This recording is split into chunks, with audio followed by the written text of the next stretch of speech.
Tracking a cold front that's going to bring windy conditions ahead of it today, and then a line of heavy rain and strong winds this evening. I'll show you what to expect where you are. I'm Brett Neeson, the WRAL Breaking News Tracker in Durham, where police are investigating a shooting here at this home on Elizabeth Street. Coming up, what we know about the injuries to the two men who were shot.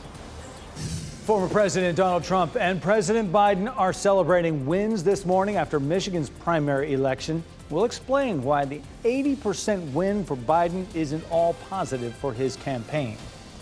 A lot going on both sides there. A lot going on our Wednesday in general. We're here to tell you about it. I'm Jeff Hogan. And I'm Michelle McConaughey. Thanks for joining us on this WRAL Weather Alert Day. Elizabeth's been saying all morning long we're expecting that rain. A lot of wind today as well. She joins us now from the WRAL Severe Weather Center with what we can expect and the wind gusts we can expect later. Winds gusting to 45 miles per hour in our eastern counties where we have a wind advisory, but even our western counties today we'll see some strong gusty winds. And then starting around 5 to 6 o'clock, we'll see a line of heavy rain and a few embedded thunderstorms, some windy conditions rolling across our viewing area. We'll walk through the timeline for that. But let's start with our wind advisory. At 10 o'clock, our eastern counties go into that advisory where this afternoon we could see winds up to 45 miles per hour in terms of gusts. And then our western counties gusts up to around 35 miles per hour. It's already been a bit breezy out there. The wind gusts are on the right side, so we're gusting to almost 30 in Southern Pines and Rocky Mount, gusting to 25 in the Triangle, 28 in Fayetteville. So it's becoming on the windy side out there. All the winds are coming out of the south, and that means a warm day for today. We had a few isolated showers earlier. All that rain is pushed on up into Virginia. Futurecast is showing the chance of a sprinkle or an isolated shower at some point this morning, but mainly up near the Virginia line. This is a new run of the computer model that just came in, but the timing is pretty similar. We start to see this line forming up back just to our west at 5 o'clock. We'll pause it there at around 6 o'clock or so. It's going to be a fast-moving line of rain from South Hill through Raleigh and Southern Pines at around 6 o'clock. And then by 7:30, Rocky Mount, Goldsboro, Clinton by 8, 9 o'clock, it's moving on out. The very back line of the cloud cover moves through after midnight, and behind it we clear, but turn much colder. We take a live look at Durham right now. It is gray. I mean, it looks cold out there, but it isn't. It's windy. A southwest wind at 18, gusting to 25, but our temperature is sitting at 63 right now. Looking at mainly low to mid 60s across the entire area and into the mid 70s for highs this afternoon. But a big push of cold air comes in behind the system. I'll show you how chilly it will be coming up. Brian? It is 8:02, almost 8:03 right now. We're watching some delays building on the northbound side of 885 where it turns into 147 northbound heading into downtown Durham. Just a little bit of a backup forming there. Working to find out if there might be a crash leading to that. This is on 147 northbound heading toward Briggs Avenue. So stay with us. We'll have an update coming up in just a few minutes. Also watching delays coming in from Fuquay toward Garner on 401 northbound. There's a crash reported there on that northbound side of 401 right around Pine Winds Drive. And you can see those heavy delays begin well before you get to Old Stage Road, between 1010 Road and Old Stage Road. Right now we're measuring a 17-minute delay coming in from Fuquay Varina up toward Garner. You might consider using Lake Wheeler Road as a good alternate route this morning. On the northern side of Rollsville, still have this crash reported at 401 at Highway 96 or Zebulon Road. Heavy delays on the westbound or northbound side of 96, leaving Zebulon, heading back toward Rollsville, approaching that 401 interchange. All new in Holly Springs, a report of a crash on the 55 bypass at New Hill Road and Holly Springs Road. Some delays showing up in both directions of the bypass this morning. And on the southeast side of Raleigh, we have a crash still getting cleared from the intersection of Rock Quarry Road near Sanderford Road. Remember, if you're heading out right now, you can listen to this live newscast on the radio 24/7 at 99.3 FM in Raleigh, 96.5 FM in Durham. I'll have another traffic update coming up in just a few minutes. Thank you, Brian. Breaking news this morning. 2 men are seriously hurt after an early morning shooting in Durham. Now police are looking to make an arrest. It happened on North Elizabeth Street, and that's where we find WRAL's Brett Neeson, the Breaking News Tracker, as police investigated for hours. This is now a several hours long investigation here at the scene. It all happened just after midnight at that home behind me on Elizabeth Street, and police have been here ever since. Since about 5:30, forensics units have been here collecting evidence. This is video from the WRAL Breaking News Tracker showing you what the scene looked like shortly after the shooting took place. There were a few evidence markers that were picked up across the street, and investigators have been in and out of the home. So it's not clear whether or not the shooting happened outside or inside. We're working to clear up that part of the story. Police tell us the two men that were shot here have serious injuries, but they are expected to recover. I'm also asking whether or not police know of any suspects. In Durham, Brett Neese, WRAL News. And more developing news we've been following while you were sleeping. Raleigh police announced an arrest in a deadly weekend shooting on Rock Quarry Road. Just before 1:30 this morning, police announced the arrest of 29-year-old Montravius Montgomery. He's charged with murder and possession of a firearm by a felon. Police say the victim is 28-year-old Stephen Jones. He walked into the Dollar General on Rock Quarry Road just after 1 o'clock Saturday afternoon with a gunshot wound. He was taken to a hospital with serious injuries and died later. A police standoff that blocked a neighborhood for hours ended around 12:30 this morning. Police in Fayetteville say 2 people were arrested. Officers blocked off Previs Drive near Cumberland Road for more than 8 hours. The standoff started when a man wanted for a string of robberies barricaded himself inside a home. A woman was also inside that home, and negotiators spent hours trying to get the people to come out of the house. Police say both people were arrested and taken to Cape Fear Valley Medical Center to be evaluated. Students and staff at St. Augustine's University are wondering what is next now that the school has lost its accreditation. The school learned yesterday its appeal of the decision to strip its accreditation has been denied. That means the university stands to lose federal funding, and 84% of students who will use that federal funding will lose that aid. The Southern Association of Colleges and Schools cited issues with the school's governing board and finances. The university plans to appeal to a higher authority. Former President Donald Trump is celebrating another big win after the Michigan primaries, while President Joe Biden's victory met some opposition from Arab American voters. Trump beat challenger Nikki Haley by more than 40 percentage points. The state's Republican Party chair referred to Trump as the presumptive nominee and said he also relayed that message to Haley. Meanwhile, Biden earned just over 80% of the vote in the Democratic primary. About 13% of voters chose uncommitted on the ballot. That was part of a grassroots effort to cast protest votes over Biden's handling of the war in Gaza.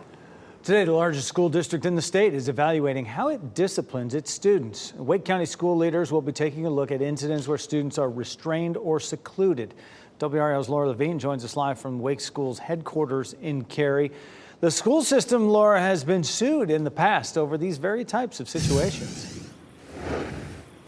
It has, Jeff. So today, the Student Achievement Committee, they're going to meet here with school leaders to take a closer look at the incidents around restraints and secluding students. As we looked at that presentation, I can tell you there's been 864 incidents involving 240 students. Now, Wake, as you have mentioned, has been sued over how it secludes students in the past and has been ordered to report the incidents accurately. In August, the school district was ordered to pay $450,000 and to make some changes after a disabled child was placed in a closet for more than 20 times. This is the first time since that lawsuit that the school board will be discussing this in an open session. Under state law, students are allowed to be restrained or secluded to prevent injury, fighting, or property destruction only as a last resort. Schools cannot use restraint or seclusion merely as a disciplinary measure. In the past, Wake Schools has been criticized for reporting these incidents as timeouts instead. So that committee, they're going to meet here again today around 3 o'clock this afternoon. Laura Levine, WRAL News. We're live in Cary. Friday's the deadline to reach a deal to avoid a partial government shutdown. Capitol building is where the action will take place. You see that live view of it there. The folks in the White House interested onlookers as well. Confident they can reach a deal before the deadline. Amy Kiley explains the solution they are leaning toward. It's pretty safe to say we all agree we need to avoid a government shutdown. That's why House Speaker Mike Johnson's office says he's now open to a continuing resolution. The plan has 2 stages. The 4 government agencies that could close after Friday would get another week of funding. They include the Departments of Transportation, Veterans Affairs, Agriculture, and Housing and Urban Development. The funding deadline for everything else would be March 22nd. They've had months to do this stuff. I mean, my patience has run out. Some lawmakers in Johnson's own party object to another stopgap measure. Others think it's better than repeated rushes to avoid shutdowns. Senator Rick Scott of Florida says he wants time to read and debate a full spending plan. And the only way out of this is a CR through the end of the year and then start the budget process for next year. After a meeting with President Joe Biden yesterday, top congressional leaders say they're getting closer to a long-term budget. It consists of 4 spending bills. This is the first day the House hypothetically could vote on that legislation since representatives are back from a recess. But negotiators aren't ready to release the final text. This will go down in history as the least productive, the absolute least productive Congress in the history of the United States of America. That was Amy Kiley reporting. The first wave of government departments will run out of money Friday, and the rest would shut down a week later if no deal is reached. Rapidly spreading wildfires are threatening towns in the Texas Panhandle. Coming up, a look at the devastation and destruction that's forcing residents to evacuate. Plus, Netflix taking center stage on Broadway. Coming up, the streaming giant's new venture that based on Putin's leadership. And it is a WRAL weather alert day. Several things happening. One, we have a wind advisory that begins at 10 a.m. for our eastern counties. This evening, we'll see a line of heavy rain and strong winds that rolls through, and then temperatures will drop dramatically overnight. I'll walk you through it all.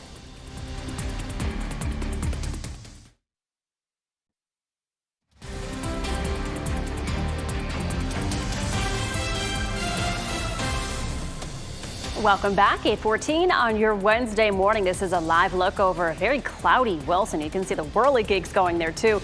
It's going to be a very windy day for most of us. Meteorologist Elizabeth Garner tracking that and all the rain we're going to see on this WRAL weather alert day. A lot of things going on today. The winds are starting to pick up already. We're looking at the potential for an isolated shower this morning, mainly up near the Virginia line. But this morning, for the most part, it's going to be fairly quiet. We hit lunchtime and the wind's really going to start to pick up. We're seeing some gusts right now, up to 25 or 30 miles per hour, but we're going to bump it to 35 to 45 this afternoon, and we'll have a band of heavy rain that moves in during the evening. Once that moves by, along with our cold front, our temperatures are going to take a big dive overnight tonight. Here's where the front is right now. It's still way back here across parts of Tennessee. The red shaded area is a tornado watch, and all those yellow boxes popping up are severe thunderstorm warnings, and all of that has been up to our north. At this point, it looks like the bulk of the severe storms would stay to our north, but we'll watch that closely. That tornado watch, kind of coming down to almost to the Virginia line. But for the most part, we'll just see a quick moving line of rain and windy conditions that comes through this evening. But ahead of that, it's still going to be breezy. So there is a wind advisory in effect for our eastern counties starting at 10 a.m. Our western counties, 35 mile per hour gusts. That includes the triangle. And this is a look at what some of the wind gusts could look like early in the afternoon. 43 Rocky Mount, 39 Goldsboro, 37 Clinton, 37 Southern Pines, maybe 41 in Roxboro. So definitely it will feel windy as we get through the afternoon. But those winds are not likely to cause widespread power outages. Isolated power outages certainly are a possibility. Right now, we don't have any rain in the viewing area, but there's been some rain around the area, especially up near the Virginia line. As we get through the next few hours, we'll likely stay fairly dry. But we'll pause it here at 5 o'clock. That's when that first bit of rain is likely to start to move in. It's a narrow line, but along that narrow line, the winds will be strong and the rain will be heavy, and there may be some thunder and lightning along with this. In order for any of this to be severe, the winds would have to be gusting up to 58 miles per hour. That's unlikely, but we'll be close at 45, 47 miles per hour. At 6 o'clock, South Hill, Durham, Raleigh, South Hill will be in the line of it by 7 o'clock. Looking at Rocky Mount, Goldsboro, Smithfield, Fayetteville, and then gradually by 8 or 9 o'clock, it starts to pull away. We'll see an isolated shower behind it, and then some clearing overnight with temperatures turning much colder. You can tell it's breezy here down Fayetteville Street. Fayetteville Street tends to focus the wind in between the buildings, so it gets to be extra windy. So if you're going to be downtown today, you may have to deal with that. The next thing that we have to deal with is some rain Friday night into Saturday. And the models have been pretty consistent for the last couple of days with some rain overnight Friday night and then some gradual clearing from the south to the north as we get into the afternoon on Saturday. As we get into tomorrow, we'll have some of the high resolution models be able to look a little closer at Saturday. Sunday looking like maybe an isolated shower too. So a bit of an unsettled but nice mild weekend. How much rainfall today? It's likely to be 1/4 to 1/2 inch,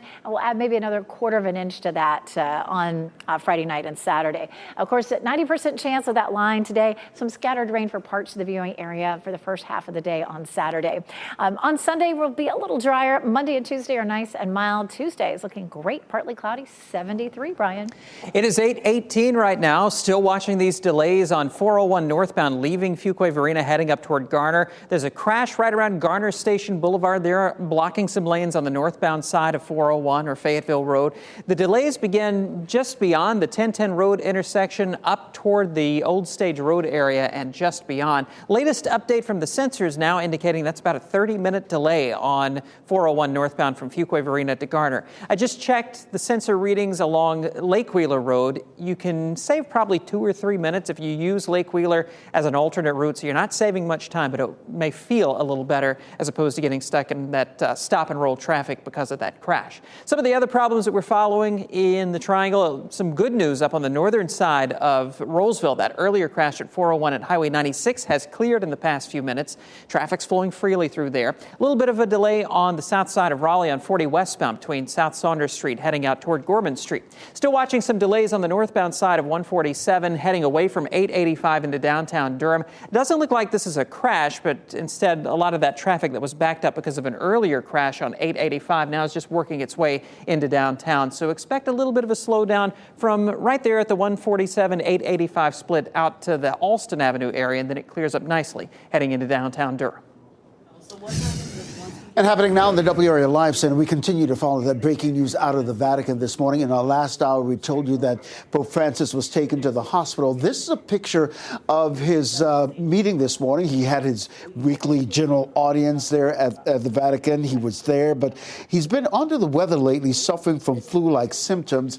And of course, he was taken to the hospital. And just a short time ago, the Holy See press office issued a statement saying the Pope was taken to Gemelli Hospital after his general audience, where he underwent some diagnostic tests. Following those diagnostic tests, he was driven back to the Vatican. Of course, upon of his 87 years old and has been dealing with a lot of health issues as of late. He's already canceled several trips that were coming up, but we'll keep monitoring this story for any new information. Hunter Biden will be in Washington today for a closed-door deposition as part of the impeachment inquiry into his father. Sources familiar with the talks say that Hunter Biden agreed to the deposition after a Republican conceded that it would not be filmed and a transcript would be released quickly to avoid leaks. 2 congressional committees are leading the inquiry against President Joe Biden. It is heavily focused on Hunter Biden's foreign business dealings. So far, it's failed to find any evidence that President Biden was involved. Primary progressive aphasia isn't a type of dementia often talked about, but media star Wendy Williams' recent diagnosis is bringing it into mainstream conversations. A team of researchers at UNC announced a groundbreaking discovery about the way the protein in the brain that causes Alzheimer's grows. The hope is that further studies can reveal a way to break down the plaque on the brain and reverse the effects of Alzheimer's. Carter and Kate Grine of Moore County are hopeful there will be more breakthroughs in research. Carter's 59. He was diagnosed 15 months ago with Alzheimer's and primary progressive aphasia in its early stages. I would read about 4 or 5 paragraphs and then I'm done, and it's gone. It doesn't come back. Grine's early diagnosis made him a prime candidate for lecanemab, the only drug on the market that slows the progression of Alzheimer's rather than only targeting symptoms. An investigation is underway after 2 planes collided on a runway in Orlando. This happened yesterday at the Orlando Sanford International Airport. Fire officials say an unoccupied plane was hit by a plane that was landing with 3 people on board. One of the 3 people on board the landing plane was taken to the hospital. The runway was closed for hours while officials investigated. Wildfires in Texas continue to burn. This is a live look right now in the Texas Panhandle. The Smokehouse Creek wildfire is what it's called there. It's forcing widespread evacuations, threatening towns. And it includes a facility that handles nuclear weapons. That the company reporting those weapons are safe and secure. Also evacuated hospitals and assisted living centers in communities like Hutchinson County, Gray County, and a big concern this morning, Amarillo, Texas, in Potter County. The governor issued a disaster declaration there. It's not just the Smokehouse Creek wildfire, but several others are burning nearby, jumping highways there. You can see the wind. There's nothing to stop it there. All fueled by the winds and dry, hot conditions, making it very difficult for firefighters to get the upper hand. Several homes and businesses have been destroyed. And this is, again, that live look right there. burning right now. No word yet on what has ignited these wildfires. They started 2 days ago. Netflix is co-producing a new project, not a TV show, but a Broadway show. The new play, called Patriots, is written by Peter Morgan. He's the creator of the hit Netflix series The Crown. Patriots is about Russia under Vladimir Putin's leadership. A Netflix spokeswoman says Netflix is also in the early stages of developing the screen adaptation of the story. Patriots opens on Broadway in April at the Ethel Barrymore Theater in New York City. We'll be right back. Stay safe with the latest WRAL Weather Alert Day info. Get up to the minute weather and traffic conditions when you get in your car. In Raleigh on 99.3 FM, in Durham 96.5 FM, and everywhere on 101.5 HD3. Good morning. Time now is 8:26 on your Wednesday. I'm Michelle McConaughey. It is a WRAL Weather Alert Day. We're expecting a lot of rain and wind. Meteorologist Elizabeth Gardner shows us the wind advisory that'll take effect at 10 o'clock. And it just was updated from the National Weather Service. They've added Wake County, Harnett County, Cumberland County to this. So part of the Triangle area now added to the wind advisory, where winds will be gusting up to 45 miles per hour. We take a look at our impacts. It's going to be a windy day today, and we're going to have a line of rain that comes through during the evening. Again, that wind advisory kicks in at about 10 o'clock. We're already seeing some winds gusting anywhere from 15 to almost 30 miles per hour, but that will increase as we get through the day. Our precipitation is over for the moment, but of course this evening, starting at around 5 or 6, ending around 9 or 10, we'll see some heavy rain and windy conditions. Brian? Elizabeth, I'm tracking some big delays on 401 northbound, leaving Fuquay-Varina, heading into Garner. There's a crash right around Garner Station Boulevard there on that northbound side, and you can see the heavy delays beginning just beyond the 1010 road intersection through Old Stage Road. Right now we're measuring about a 25 to 30-minute delay on that northbound side of 401. You might save a little bit of time using Lake Wheeler Road, but not very much time. So just be prepared for a slow ride out of southern Wake County this morning. All new, look out for a crash in Knightdale on Smithfield Road at Silvercrest Lane. Heavy northbound delays from Pool Road. Thanks, Brian. 2 men are hurt after a shooting on North Elizabeth Street in Durham. Police responded shortly after midnight. 2 men were taken to the hospital with serious but non-life-threatening injuries. Durham police are still working to make an arrest. Next on Fox 50, how students are disciplined in Wake County schools is up for discussion today. And up next on Today, Golden Globe winner Robin Wright.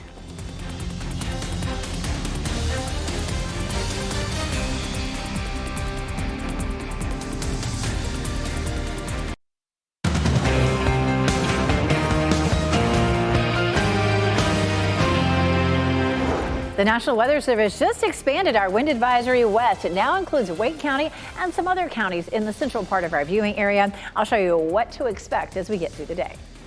2 people are hurt after they were shot in Durham. We have an update from the WRAL Breaking News Tracker on the scene. Plus, after an 8-hour standoff in a Fayetteville neighborhood, 2 people have been arrested. What we know this morning about why police were trying to get them out of that home. How students are disciplined in Wake County Public Schools will be under review today. Just ahead, I'll break down exactly how many incidents of students being secluded or restrained have happened so far this year. A lot happening on your Wednesday morning on this WRAL Weather Alert Day as well. Thanks for sticking with us. I'm Michelle McConaughey. And I'm Jeff Hogan. Yeah, thanks for making us part of your Wednesday here.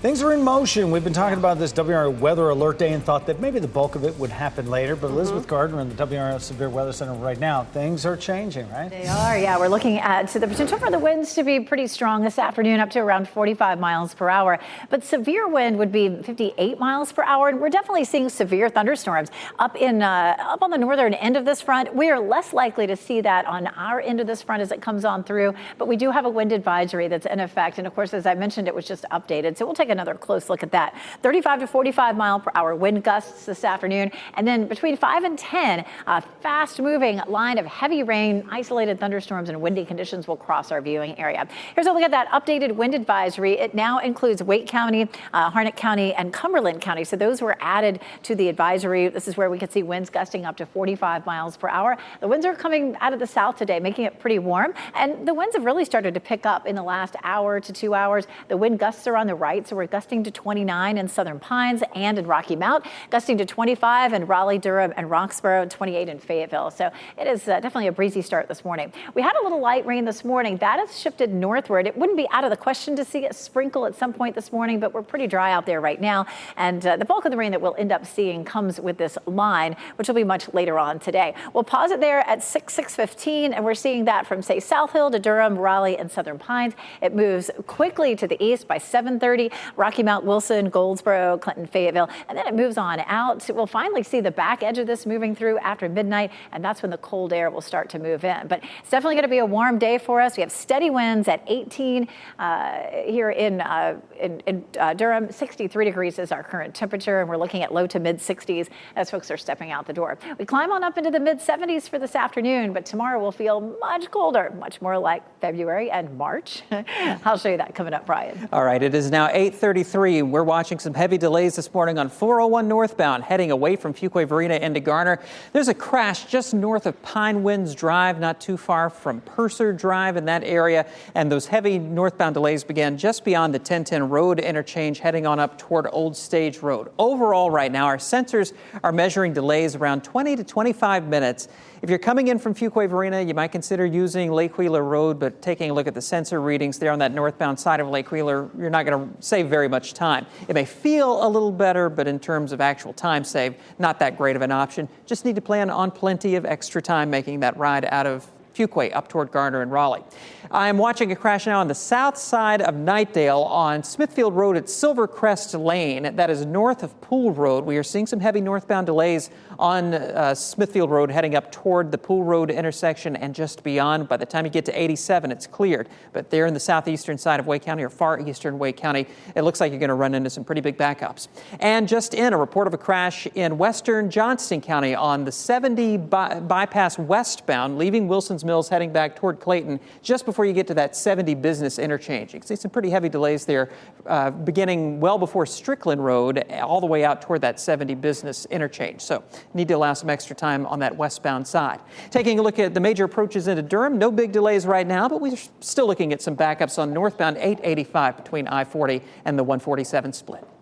Thanks, Brent. Still following breaking news. 2 men are seriously hurt after an early morning shooting in Durham, and now police are looking to make an arrest out of this. This all happened on North Elizabeth Street. Brett Neese was there in the WRAL breaking news tracker as police investigated for the entire night. This is now a several hours long investigation here at the scene. It all happened just after midnight at that home behind me on Elizabeth Street, and police have been here ever since. Since about 5:30, forensics units have been here collecting evidence. This is video from the WRAL breaking news tracker showing you what the scene looked like shortly after the shooting took place. There were a few evidence markers that were picked up across the street, and investigators have been in and out of the home. So it's not clear whether or not the shooting happened outside or inside. We're working to clear up that part of the story. Police tell us the 2 men that were shot here have serious injuries, but they are expected to recover. I'm also asking whether or not police know of any suspects. In Durham, Brett Neese, WRAL News. And more breaking news this morning. Earlier this morning, Raleigh police announced an arrest in a deadly weekend shooting on Rock Quarry Road. Just before 1:30 this morning, police announced the arrest of 29-year-old Montavious Montgomery. He is charged with murder and possession of a firearm by a felon. Police say the victim, 28-year-old Stephen Jones, walked into the Dollar General on Rock Quarry Road just after 1 o'clock Saturday afternoon with a gunshot wound. He was taken to a hospital with serious injuries and later died. A police standoff that blocked a neighborhood for hours ended around 12:30 this morning, with Fayetteville police saying 2 people were arrested. Officers blocked off Previs Drive near Cumberland Road for more than 8 hours. That standoff started when a man wanted for a string of robberies barricaded himself inside a home. A woman was also inside the home. Negotiators spent hours trying to get the people to come out of the house. Police say both were arrested and taken to Cape Fear Valley Medical Center to be evaluated. The hearing for a death row inmate appealing his conviction enters its 3rd day today. 37-year-old Hassan Bakot is trying to prove race played a role in his 2009 murder conviction.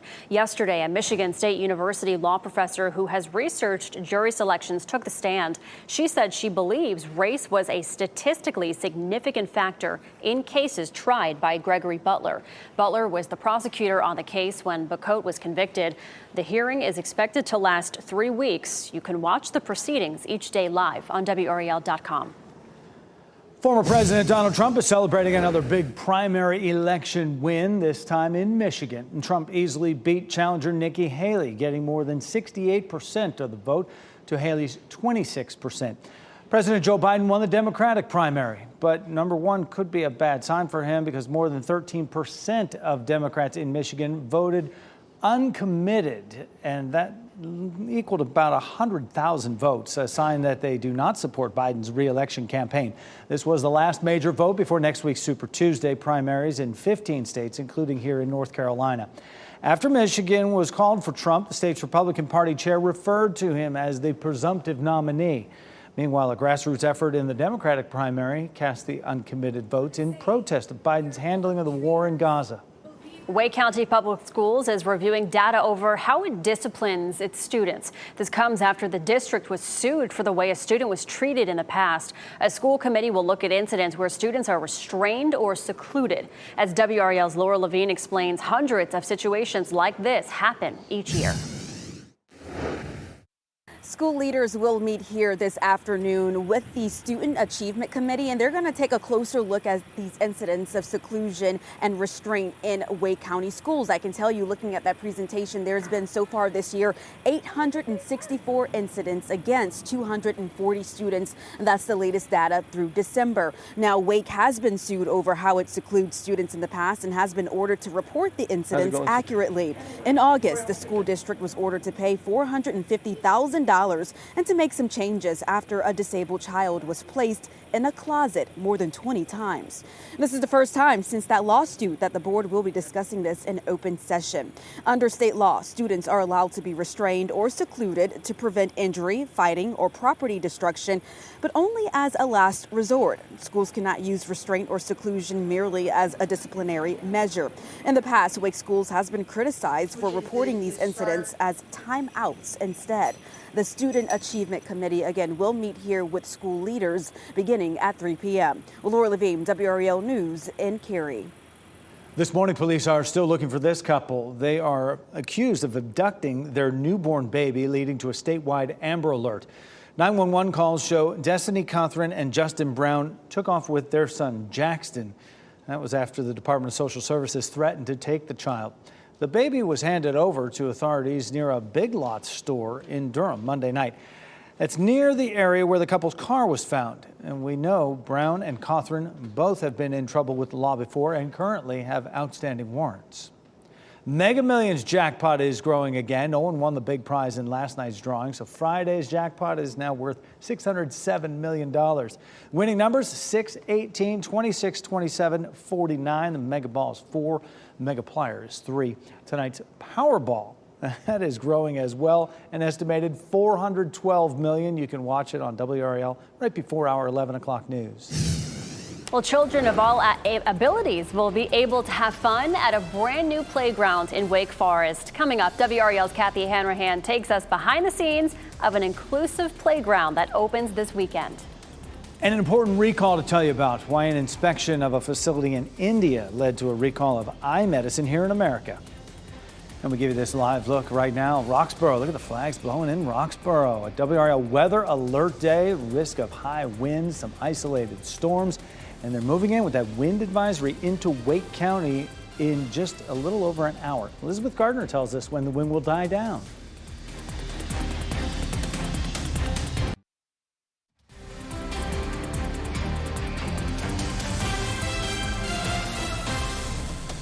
.44 is the time right now as we welcome you back. Good morning, Goldsboro. That camera always good for a little shimmy shake when there is some wind out there. You see it right now as you watch WRAL News, available on Spectrum and the WRAL app on your TV or streaming device.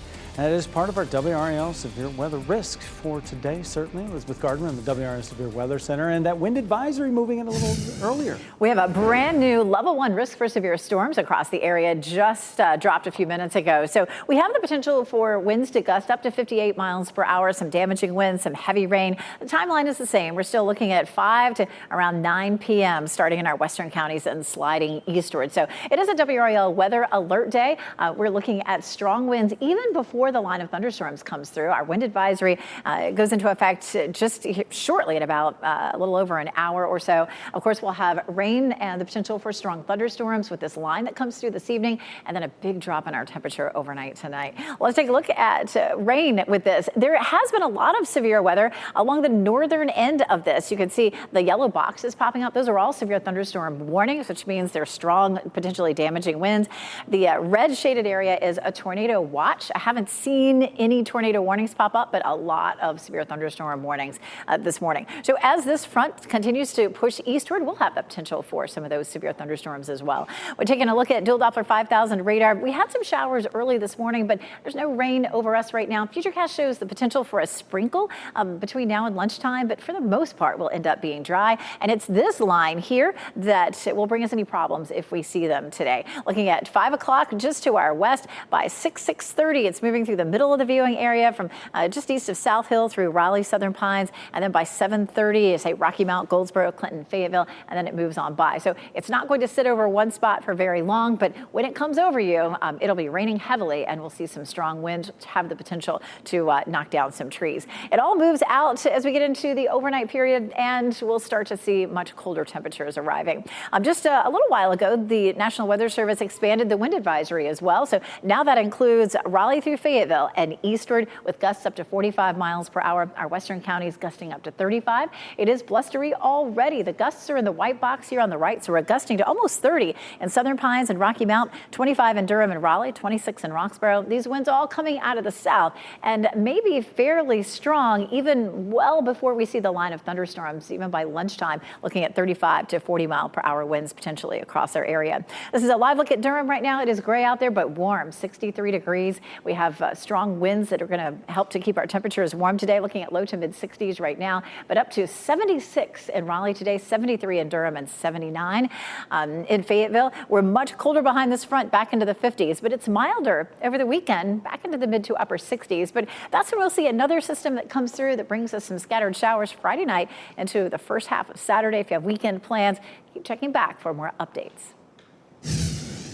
And happening now in the WRAL Live Center as we deal with windy conditions. Check out what's happening in upstate New York. Record warm temperatures. This is new video into our newsroom from Rochester. The weather was so warm yesterday, it smashed a record set back in 2000 at 66 degrees. It got up to 73 degrees yesterday. People in the park just hanging out.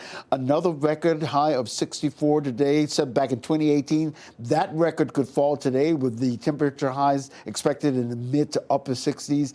These temperatures tied Rochester's all-time record high for the month of February, set back in 1997. That'll melt some snow, Ken. Thanks. Wake County is asking for your help to make the community better prepared for emergencies. Today, there'll be a public meeting for people to give their input on updates to the hazard mitigation plan. The idea is to make the county less vulnerable to natural disasters like hurricanes, thunderstorms, tornadoes, wildfires, and snowstorms. Today's meeting is happening from 5:30 to 7 p.m. at the Lions Park Community Center on Dennis Avenue in Raleigh. Our Teacher of the Week has spent almost a quarter century of working with people who have disabilities. WRAL's Brian Trader takes us to a Johnston County classroom where a teacher is working hard to make sure her students are included. He's going to be the winner of the game. Amanda Johnson's journey to becoming a life skills teacher is a personal one. I have a sibling who is disabled from a car accident. Oh, that's hard. And that's where my passion came from and my drive to work with students with disabilities. For 7 years, Johnson has been teaching here at Cleveland High School in Johnston County. Now, here's how the Life Skills program works. Students can enter at 14 and stay until they're 22, learning skills they need to be employed.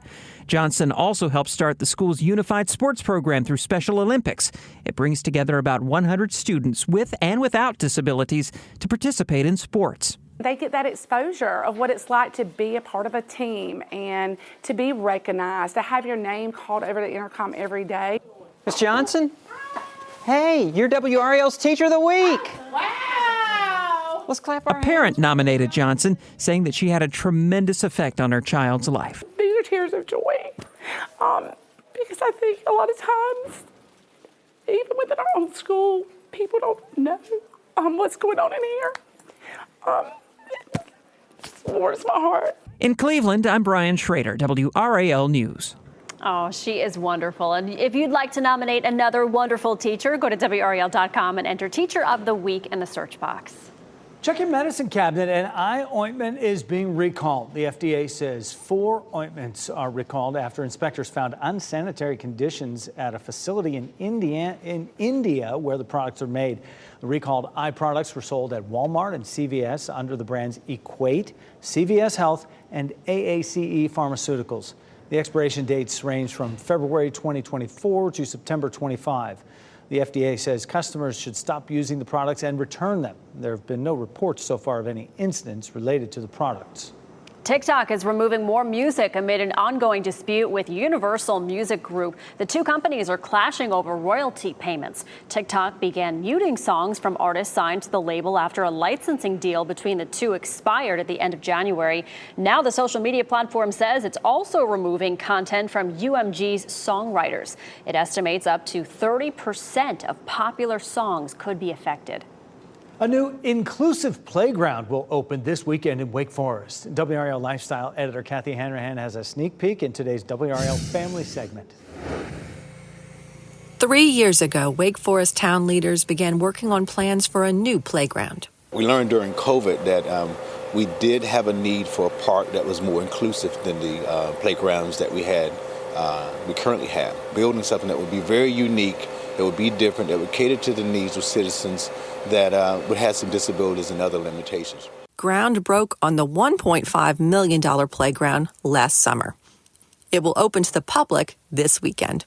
It features double-wide ramps to accommodate wheelchairs and a variety of equipment that could be used by children of all abilities. There's all throughout this playground, you will find accessible equipment. So I know a lot of playgrounds may have just one accessible piece, but all throughout this playground, it has been integral in the design and creation of this play structure to make sure that there is accessibility, that there's access and promotion of inclusive play. Right here behind me is one of our accessible slides. So the ramping on the playground will allow you to go fully up, and your care provider, parent can assist the individual to be able to utilize the slide behind me.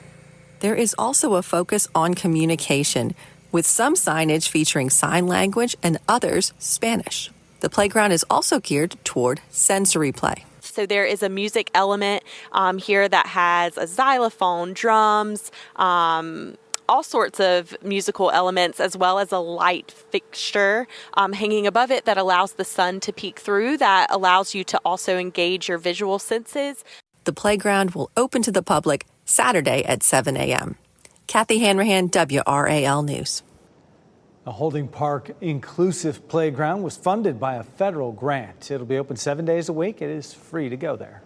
If you have a legal question, you can get it answered for free this week. 5 on Your Side is partnering with the North Carolina Bar Foundation for Lawyers on Call. Just call in this Friday to talk to a licensed lawyer absolutely free. It's a public service, completely anonymous, designed to connect you with free legal information. And before we go to break, here are your winning lottery numbers. We will get another check on your weather and traffic next on this WRAL Weather Alert Day.